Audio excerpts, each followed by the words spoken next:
Have you ever wondered in Nigeria, or have you ever imagined in Nigeria outside crude oil? Or, let's rethink it this way. Rethinking Nigeria's post-oil economic future. Because Nigeria post-oil economic trajectory is always discussed across board, offering insights into potential diversification strategies.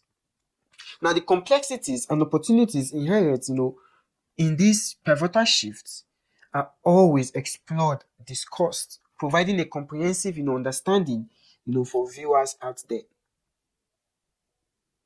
Now, the current state of Nigeria's oil dependency and looming global energy transition is one thing to be discussed because Nigeria is over dependent on oil.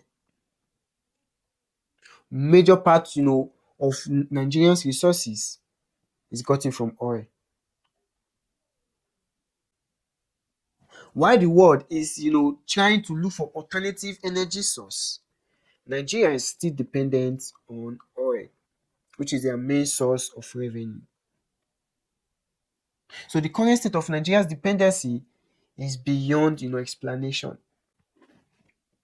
It has made diversification very difficult, and it has led to laziness, on the side of the government because it's just cool money, no hard work, no hard labor. So while diversification has been a buzzword, but largely unfulfilled historical context and missed opportunities. Everyone has been clamoring for diversification. It has been the order of the day. But the stark reality of falling oil prices and declining reserves, forcing an urgent pivot. Now they are not thinking of how to diversify the economy from oil, and which will be very difficult. Now, beyond the black gold, the untapped potential, the exploration of Nigeria's vast, agricultural resources, which is the green gold that can feed a continent and export. So if Nigeria alone decide to venture properly into agriculture, definitely they can feed the continent. So which is why so many people are now going back to the grassroots of agriculture because agricultural resources is now being explored, but with little or no support from the government.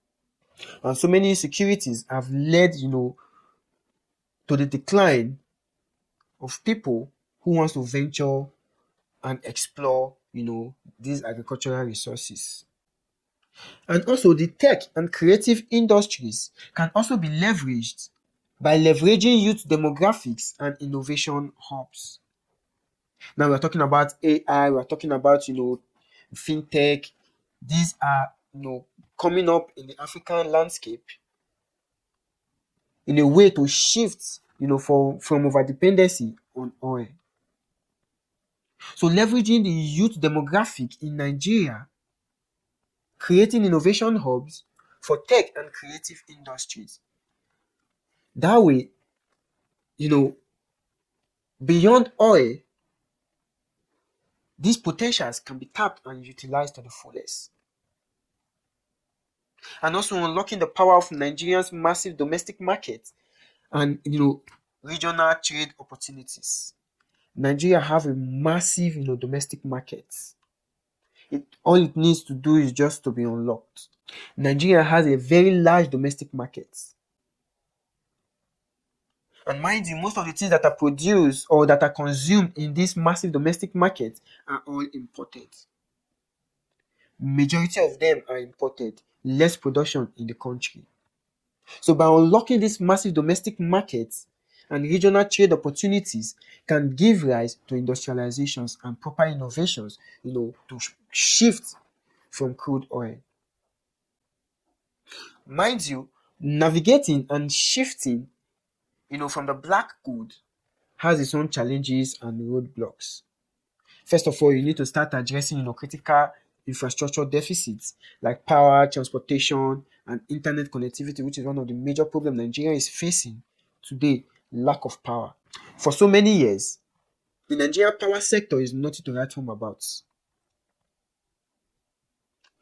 The Nigerian transportation system, though improving on the private scale, but on the part of the government, is nothing to write home about. Internet connectivity, the taxes, and the huge data consumption is mind-boggling. Where you pay more, you get little internet connection. This critical infrastructural deficit is what is limiting, that shift from crude oil to other ventures. So from time immemorial, Nigeria has been suffering from power deficits. When it comes to generation, and distribution, it's nothing to write home about. The tariffs, the high cost of purchasing this power has made industrialization very difficult. So many people are now going towards other means of generating power, trying to go green, using the solar system, just to power their factories and be able to do business properly, which is lacking. Transportation is on an internet connection. It's crazy. So once this infrastructure is tackled, Nigeria will be able to diversify from crude oil to other ventures on a large proper scale. And also tackling systemic corruption and governance issue that deter investment and stifle growth. It is one of the basic problem. I call it basic because it is basic. One of the basic problem the country is facing today: corruption and poor governance. Budget meant to create proper infrastructure like power, transportation, and internet connectivities. Because of corruption, it's gone. And poor governance has made so many investors leave the country, either through bad monetary policies or bad fiscal policies or improper economic reforms has led investment to be stiff in the country. And also the socio-political complexities and regional disparities impacting economic reform. Nigeria is a diverse country with different ethnic groups and tribes. So its complexities has made it difficult, for impacting economic reforms because tribalism plays a greater role in the Nigerian sector or in the Nigerian system, whereby if you must do business or if you must carry out certain business in certain regions, you will be looked down on and you might not likely, progress or be allowed, to prosper in that region. So the socio-economic complexities and regional disparities always impact economic reforms. But let's talk about the blueprints for prosperity, the strategic pathways that can be utilized, to revolutionize Nigeria from the black gold, which is the crude oil, to becoming prosperous in other ventures. Specific policy recommendations for incentivizing non-oil sectors and attracting foreign direct investments. To prosper in other ventures, the government must be ready, to create specific policies and recommendations and also to incentivize your non-oil sectors. That way it will be attractive and it will also attract, foreign direct investors. It is because other sectors are not, incentivized. Let's use the proper word, subsidized. That will be a little bit more, basic to understand. If, non-oil ventures or sectors are subsidized, it will reduce, the dependency on Nigerian crude oil. That way, it will attract foreign investors. So specific policies recommendation and also incentivizing non-oil sector. And also the role of entrepreneurship and small to medium, enterprise should be encouraged, which will boost, job creation and economic resilience. Because it is said that the backbone to every economy or to every economy are small, medium, enterprises, the SMEs. This sector can help create economic resilience. And also international partnership and leveraging diaspora connections for knowledge transfer and capital infusion. Which is why you see the government is appealing, to diasporans, to come back home and invest. Government is doing certain reforms, policies, and different things to make sure that the country is conducive and investor friendly, so that those in diaspora will be able to come back home and invest.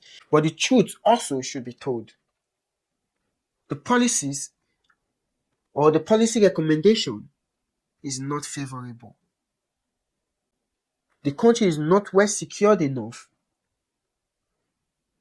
and non-oil sectors are not subsidized enough, to bring about this connection for knowledge transfer and capital infusion.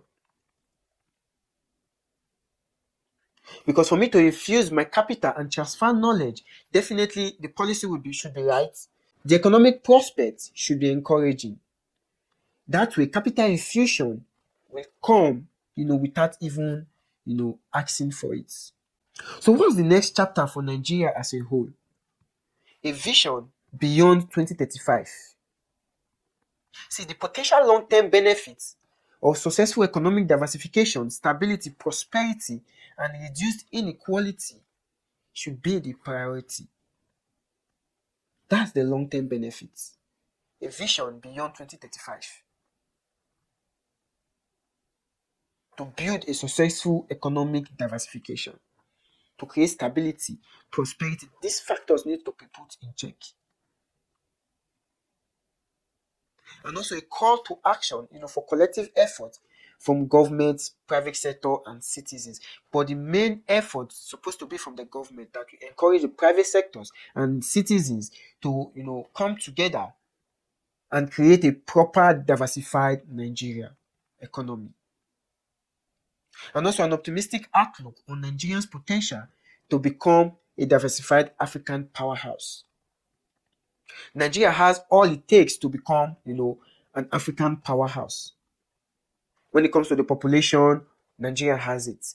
The manpower, Nigeria has it. Youth, Nigeria has it. The labor force, Nigeria has it. Intellectuals, Nigeria has it. So all this should be properly harnessed if Nigeria wants to create a better future beyond 2035, to create stability and proper diversification. The truth be told, the bright minds are leaving the country. They are exiting in their numbers. But the government can still do better. Proper reform, proper incentives for non-oil sector. That way, Nigeria will become an African powerhouse. Until we meet again, it's your boy on Diamond. Peace.